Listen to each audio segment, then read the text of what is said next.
एक और तहकीक के मुताबिक इस शहर का पहला नाम, जहां तक तारीख साथ देती है, कासियापापुरा था। कासियापा कदीम हिंदू देवमाला के मुताबिक 12 सूरज देवताओं का बाप था और इस शहर का बानी था। इसी निस्बत से पाकिस्तान बनने से कबल मुल्तान बर्रे सगीर में सूरज की परस्तिश का मरकज माना जाता था।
मदीनतुल औलिया मुल्तान के हर गोशे में औलिया अल्लाह महव ख्वाब।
मुल्तान का एक नाम मुलिस्तानपुरा भी बताया जाता है। मशहूर चीनी सय्याह हेवन सॉन्ग ने इस शहर का नाम म्योलो सान पोलो लिखा है।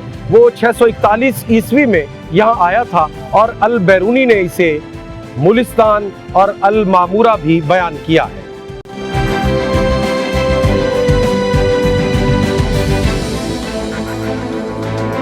ये तारीख है, देखती दिखाती और बोलती तारीख, दुनिया की कदीम तरीन तहजीब को जुबान देती तारीख, खामोशी में भेद और आवाजों में बीते जमानों की एक ना खत्म होने वाली गूंज, क्योंकि तारीख बेजुबान नहीं।